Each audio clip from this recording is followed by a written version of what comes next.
오늘 우리에게 주시는 하나님 아버지의 말씀은 마가복음 12장 1절에서 12절입니다. 마가복음 12장 1절에서 12절까지 봉독해 드리겠습니다. 예수께서 그들에게 비유로 말씀하기 시작하셨다. 어떤 사람이 포도원을 일구어서 울타리를 치고 포도즙을 짜는 확을 파고 망대를 세웠다. 그리고 그것을 농부들에게 새로 주고 멀리 떠났다. 때가 되어서 주인은 농부들에게 포도원 소출이 얼마를 받으려고 한 종을 농부에게 보냈다. 그런데 그들은 그 종을 잡아서 때리고 빈손으로 돌려보냈다. 주인이 다시 다른 종을 농부들에게 보냈다. 그랬더니 그들은 그 종의 머리를 때리고 그를 능욕하였다. 주인이 또 다른 종을 농부들에게 보냈더니 그들은 그 종을 죽였다. 그래서 또 다른 종을 많이 보냈는데 더러는 때리고 더러는 죽였다. 이제 그 주인에게는 단 한 사람, 곧 사랑하는 아들이 남아 있었다. 마지막으로 그 아들을 그들에게 보내며 말하기를 그들이 내 아들이야 존중하겠지 하였다. 그러나 그 농부들은 서로 말하였다. 이 사람은 상속자다. 그를 죽여버리자. 그러면 유산은 우리의 차지가 될 것이다. 그러면서 그들은 그를 잡아서 죽이고 포도원 바깥에다 내던졌다. 그러니 포도원 주인이 어떻게 하겠느냐? 그는 와서 농부들을 죽이고 포도원을 다른 사람들에게 줄 것이다. 너희는 성경에서 이런 말씀도 읽어보지 못하였느냐? 집을 짓는 사람이 버린 돌이 집 모퉁이의 머릿돌이 되었다. 이것은 주님께서 하신 일이요 우리 눈에는 놀랍게 보인다. 그들은 이 비유가 자기들을 겨냥하여 하신 말씀인 줄 알아차리고 예수를 잡으려 하였다. 그러나 그들은 무리가 두려워하여 예수를 그대로 두고 떠나갔다. 아멘. 지금 이 마가복음 11장서부터 15장까지는 주님의 공생의 일주일간의 그 현장을 우리에게 보여주고 있습니다. 그렇기 때문에 예수님은 이 짧은 기간 동안에 많은 것을 가르치고 싶으시고 또 그 한순간도 놓치실 수가 없으신 거예요. 그럼에도 불구하고 대제사장이나 서기관이나 장로들은 계속해서 그만큼 또 예수님께서 그 사명의 끝을 오시고 완성하시기 위해서 그 일들을 하실 때 사단은 또 이들을 통해서 또 계속해서 방해하고 공격하는 거예요. 어제 말씀 여러분 기억하시면 그들이 찾아와서 예수님에게 묻잖아요. 당신이 무슨 권한으로 무슨 권위로 누가 이러한 권한과 이것을 주어서 이 일을 하느냐. 그러니까 그 계속해서 그렇게 지금 집요함을 보여줍니다. 오늘 이어서 오늘 이 말씀을 통해서 주님은 인간의 완악함을 보여주세요. 말씀하고 계신 겁니다. 주인이 왔음에도 불구하고 그 주인이 아들을 보냈음에도 불구하고 알지 못하고 깨닫지 못하고 인간의 악함이 어느 정도인지를 보여주죠. 그렇기 때문에 우리의 모습은 나 이 정도면 됐어 그런 게 없어요. 계속해서 변해야 되고 어제보다는 오늘이 조금 한 단계 한 걸음 한 걸음 나아가게 되는 것이죠. 바로 교회는 이렇게 바뀌려고 하고 변화되려고 하고 회복되려고 하고 치유되려고 하는 사람들이 오는 거예요. 그러니까 여러분이 교회에서 왜 저 사람은 왜 저래? 왜 저 사람은 저 모습이야? 그렇게 지금 변화되려고 온 거예요. 그러니까 여러분이 병원에 가셔서 병원에 가셨을 때 환자들이 많잖아요. 왜 여기는 환자들이 이렇게 많어? 그렇게 말하는 분은 없어요. 병원이니까 환자들이 있는 거예요. 잔치집에는 잔치에 참여하는 사람이 많은 거고, 운동 경기장에는 축구 보러 누가 갔다. 축구 경기장에 축구를 좋아하는 사람으로 가득 찬 거예요. 그러니까 지금 우리의 모습이 바로 변화해야 돼요. 변화가 필요한 사람들이고 회복이 필요한 사람들이고 아픔이 있는 사람들이고 고쳐져야 되고 변화되어야 될 사람들이 있는 거죠. 나는 예외다 그런 건 없어요. 나도 바뀌어야 되고요.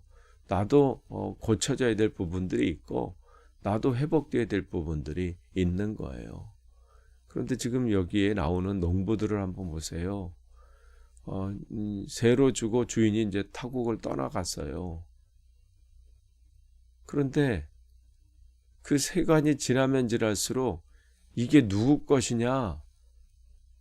이 포도원이 누구 것이냐? 나는 누구냐? 이거를 놓치면서 살고 있는 것이죠. 그러니까 주인이 안 계신 것처럼 또 주인 것을 자기 것으로 만들 수 있다는 착각처럼 그렇게 살고 있습니다. 우리 인생은 어떤가요? 많은 사람들이 하나님이 안 계신 것처럼 살고 있지 않나요? 이 시대를 바라보면 그렇잖아요. 하나님이 안 계신 것처럼. 그리고 그러니까 자기 생각대로 자기 방법대로 자기 욕심대로 사는 거예요. 남들에게 뭐 손가락질을 받든 뭐 하든 한 번 사는 인생 내 생각 내 뜻을 펼치고 내가 하고 싶은 대로 하는 거지 뭘 남들이 뭘 해준다고 그렇게 사는 거예요. 하나님이 안 계시다 그렇게 생각하지는 않더라도 저 멀리 계시기 때문에 뭐 이 문제를 뭐 상관하지는 않는다. 뭐 이렇게 사는 거죠. 근데 주님은 끊임없이 우리에게 말씀하시죠. 바울을 통해서도 고린도전서 3장 16절에 내 마음이 성전인 것이 내가 성전인 것을 모르느냐? 우리 안에 주님께서 사신다는 거예요. 그럼 우리가 임마누엘이라 그러잖아요. 주님이 나와 함께 계신다. 이것을 우리가 한순간도 놓쳐서는 안 됩니다. 그러니까 2절에 보면 때가 이름에 그랬어요. 보통 포도는 이 줄기를 이제 꺾꽂이해서 이렇게 접목해서 거기서 이제 보통 묘목을 키워서 열매를 맺는다고 그래요. 그래서 보통 이렇게 되면 2년 정도 이렇게 이제 자라게 되고 3년쯤 되면 이제 열매가 맺히기 시작한다고 합니다. 그런데 이 진짜 이 상품화되고 뭔가 제대로 된 열매는 한 4년쯤 돼야 이렇게 얻을 수 있다고 그러는데 지금 때가 이름에라고 하는 것은 세월이 지난 거예요. 세월이 지났을 때 이제 주인이 소출의 얼마를 이제 약속한 대로 받으려고 이제 종들을 보낸 것이죠.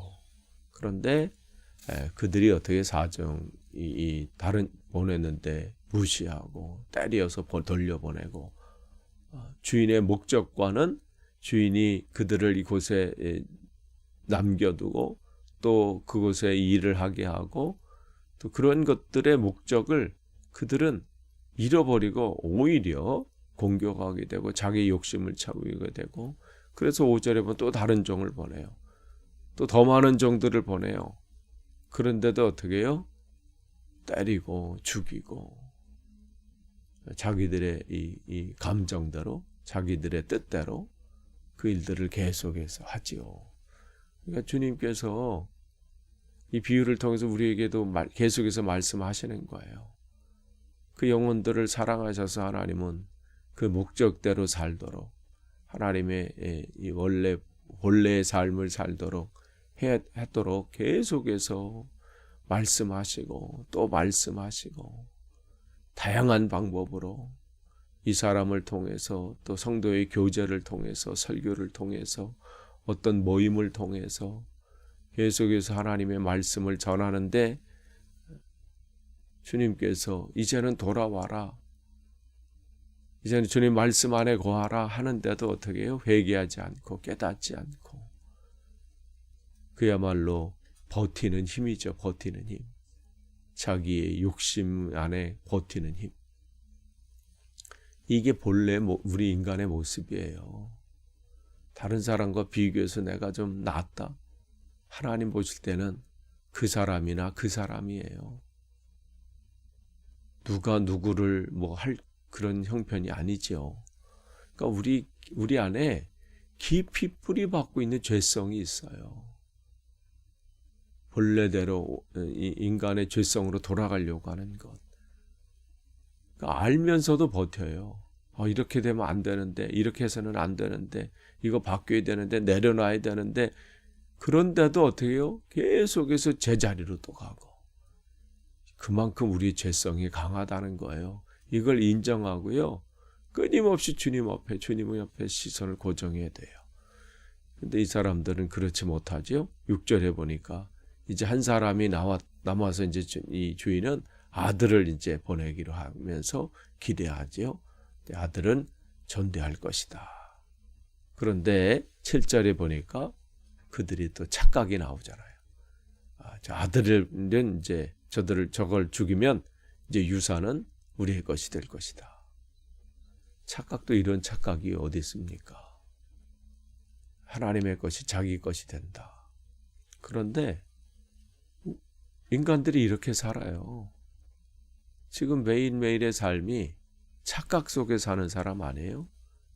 주어진 모든 것, 자기 것으로 만들 수 있다고 착각하면서 전쟁을 벌이고요. 착각하면서 싸움을 하고요. 착각하면서 남을 속이는 거예요. 내 것으로 만들 수 있다는 착각이 아니면 그렇게 할 수가 없는 것이죠. 지금 때가 돼서 그 소출이 받으러 온 거예요. 그 때가 되는 거예요. 때가 되면 주님은 우리에게 우리의 삶을 그 결실을 요구하세요.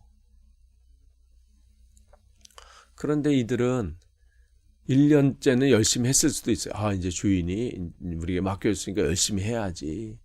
2년째 되면서 조금씩 사라지고 3년째, 지금 때가 4년째 되니까 내가 지금 이 자리에 있는 게 누구 때문인지, 지금 내가 누구의 일을 하고 있는 건지, 오늘도 주어진 이 하루가 내가 뭘 해야 되는 삶인지 이걸 잊어버린 거예요. 그러면서 마치 이게 자기 것인 양, 본래부터 자기의 것인 양 착각하고 있는 거죠. 우리의 인생도 그렇습니다.